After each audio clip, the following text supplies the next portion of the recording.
श्री कुंज बिहारी श्री सुखदेव श्री श्यामचरण दास जय श्री गुरुदेव। भक्त भक्ति भगवंत गुरु चतुर नाम वपु एक, इनके पद वंदन किए ना सत्विघ्न अनेक। संप्रदाय सुखदेव मुनि चरणदास गुरुद्वार, परम धर्म भागवत मत भक्ति अनन्य विचार। श्री भक्तमाल चरित्र श्रृंखला की आज की इस कड़ी में हम श्री सुख संप्रदाय के संत श्री हरिदास जी महाराज के बारे में श्रवण करते हैं। श्री आचार्य महाप्रभु श्यामचरण दास जी महाराज के 108 प्रधान शिष्यों में श्री हरिदास जी नाम के दो महात्मा उनके शिष्य थे। दोनों का नाम श्री हरिदास ही रखा। जो सुख संप्रदाय के लीला सागर आदि संप्रदाय की परंपरा का इतिहास और आचार्यों के व्रत का विवरण उपलब्ध कराने वाले ग्रंथ हैं, उनमें इनका विस्तृत व्रत तो उपलब्ध नहीं। नवसंतमाल जो ग्रंथ है उसमें श्री हरिदास जी का नाम उल्लेख किया गया है और डॉक्टर श्याम सुंदर जी शुक्ल के शोध ग्रंथ में श्री हरिदास जी जो प्रथम श्री हरिदास जी हैं उनका परिचय उल्लेख किया गया है। तो प्रथम श्री हरिदास जी का परिचय देते हुए शुक्ल जी ने लिखा है कि श्री हरिदास जी उच्च कोटि के संत थे और इन्होंने श्री आचार्य महाप्रभु श्यामचरण दास जी महाराज से दीक्षा लेने के बाद डूडाहेड़ा और बलियाना में दो जगह अपने थांबे स्थापित करके धर्म प्रचार किया। श्री हरिदास जी यथा नाम तथा गुण थे। वास्तव में श्री हरि के पक्के दास थे और उन्होंने अपने आप को भगवत समर्पित कर दिया था। अपने उपदेशों के माध्यम से हरिदास जी ने जीवन में भक्ति करके परमात्मा को प्राप्त करने के लिए अनेक जीवों को भी जागृत करके इसमें लगाया। मानव शरीर प्राप्त करके भगवत संबंधी कार्य करने जरूरी होते हैं। भगवत संबंधी कार्यों में जैसे भगवान की कथा सुनना, संतों का सत्संग करना, ठाकुर जी की सेवा पूजा करना, संत सेवा करना, भगवान नाम जप करना, ये कार्य न किए जाएं तो श्री हरिदास जी के अनुसार फिर मानव जीवन धारण करना व्यर्थ है। फिर तो ये जीवन पशुओं से भी गया गुजरा है, जिसको हम केवल खाने पीने सोने पहनने उड़ने में व्यतीत कर देते हैं। तो फिर हम अपने विवेक का क्या करेंगे, उसका उपयोग कहाँ करेंगे। तो मानव जीवन धारण करके, नरदेह धारण करके भगवान की भक्ति करना अत्यंत जरूरी है। श्री हरिदास जी महाराज ऐसा उपदेश करते हैं। श्री हरिदास जी वाणीकार भी थे, अपनी वाणी भी उन्होंने लिखी। तो उनकी वाणी में एक चेतावनी संबंधी पद प्राप्त है, जिसमें उन्होंने इन्हीं बातों का कथन करते हुए मनुष्य को चेताने का प्रयास किया है। बहुत सुंदर पद लिखा है। नर समझत नाही अनारी।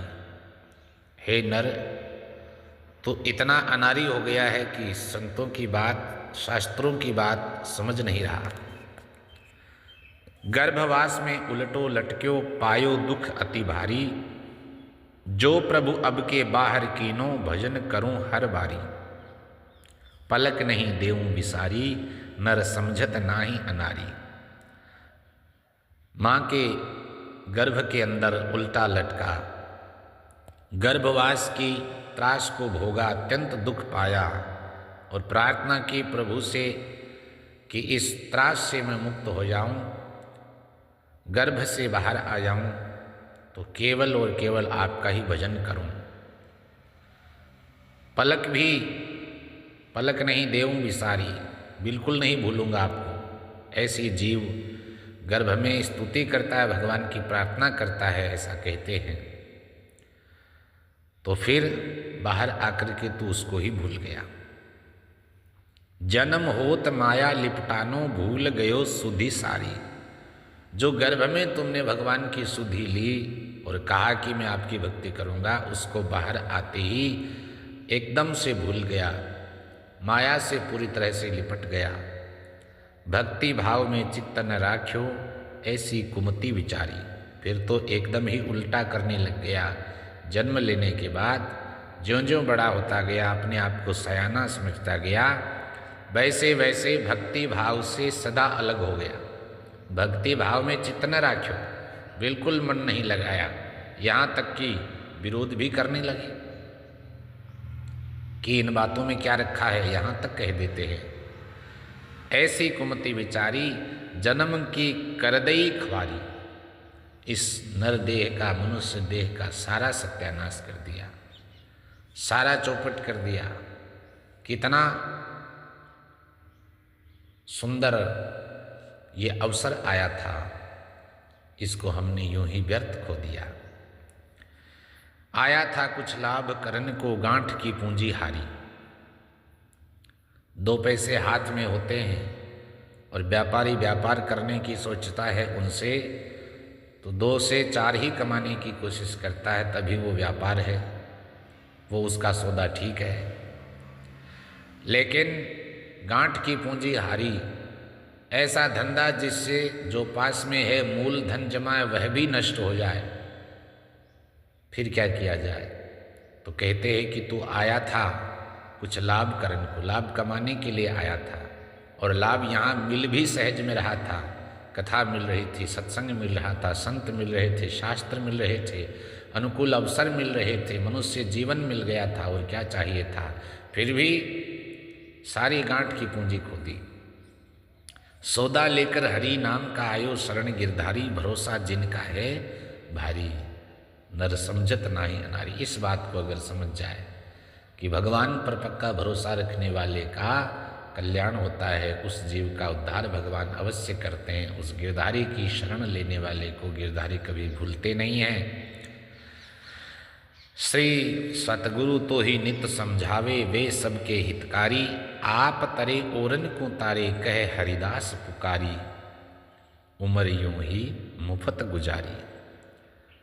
श्री सतगुरु तो ही नित समझावे, गुरु महाराज तुझे हर समय समझाते हैं, क्योंकि संत सद्गुरु सबके हितकारी होते हैं। प्राणी मात्र का हित करना ही उनका उद्देश्य होता है। उन्हें स्वयं को कोई स्वार्थ नहीं, उनका स्वयं का कोई काम उनको नहीं कराना है हम लोगों से।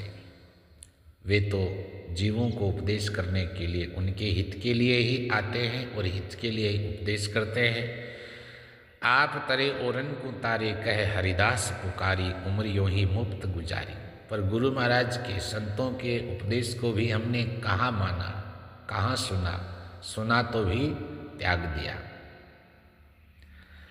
अगर हम गुरु की बात मानते, उनके शरण हो जाते, तो हम भी तरते, और हमारे साथ रहने वाले, हमारी बात मानने वाले, विश्वास करने वाले जो जीव गुरु की शरण में जाते, वो भी पार हो जाते। क्योंकि संत सद्गुरु कोई अपने ही कल्याण तक सीमित थोड़ी है, वो तो सबका हित चाहते हैं। जो जो उनके पास आए उनकी बात माने, पर उम्र यूं ही मुफ्त गुजारी, अपनी इस उम्र को व्यर्थ में गुजार दिया।